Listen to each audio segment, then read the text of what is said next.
I had been reluctant to stick that speaker driver, the Surface speaker driver, to anything permanently because I didn't want to have it stuck on something. But I have printed up a speaker cone that I did stick it to. So you can see it's also stuck to a puck here. And just to see if I can get a bit better performance out of that speaker driver. So let's see what that sounds like.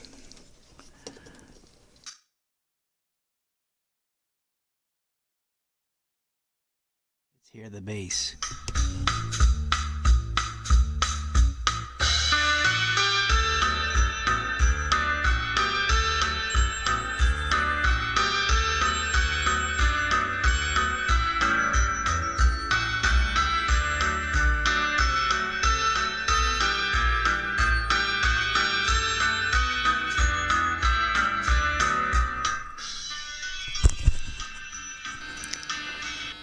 Okay, we're looking at the speaker with the vibration sensor in the middle, and we've got a 100 hertz square wave driving the speaker from the output of the oscilloscope waveform generator. And you can see that there are lots of oscillation on each flat surface of the square wave. So let's look at what that looks like with a sine wave.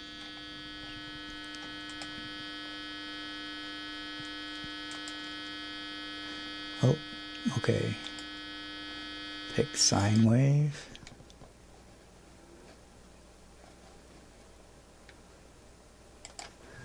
And we need to get it to trigger somewhere. So at 100 hertz, it might be clipping here.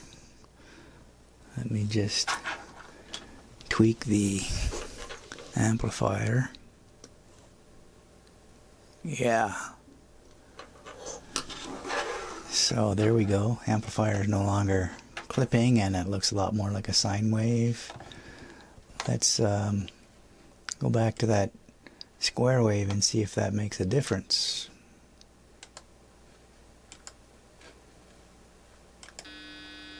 Nope.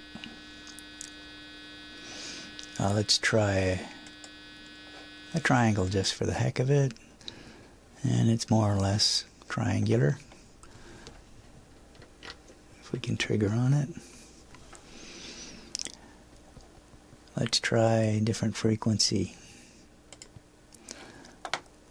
How about middle C, 262 hertz?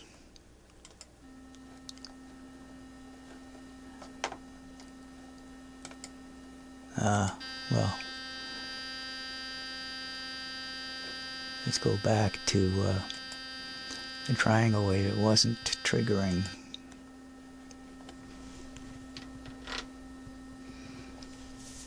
Not great.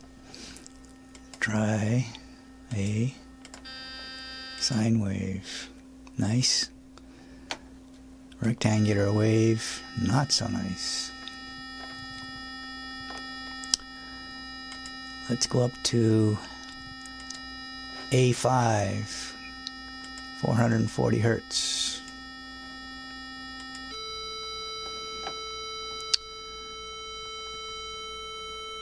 And you can see it's still not handling that square wave very good. But the sine wave, not too bad.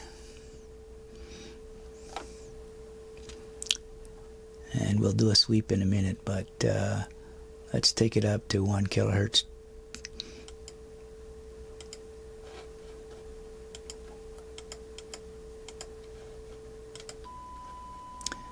Wow, that's majorly big.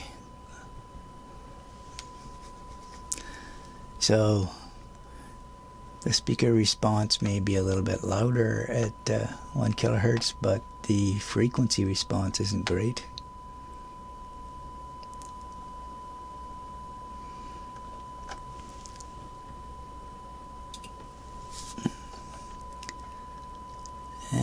Let's just look at the other waveforms for the heck of it.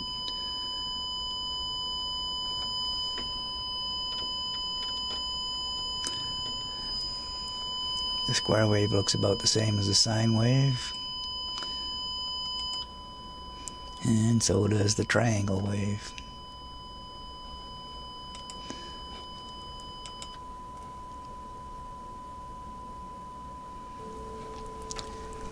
Okay, so let's look at the sweep function. Start frequency, we'll check that at 10 hertz.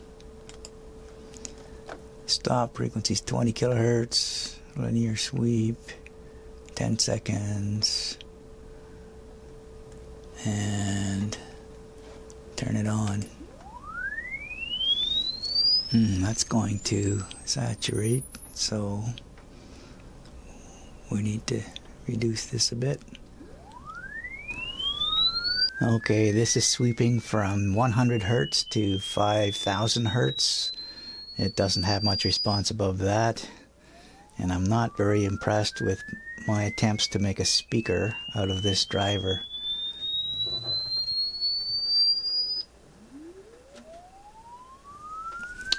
We can see that there's several peaks down in the audio, the really important audio range, but it is nowhere near flat, nowhere near linear, and it's lucky that it can sound like a speaker at all. Clearly, it takes a lot more than guesswork to make a decent speaker.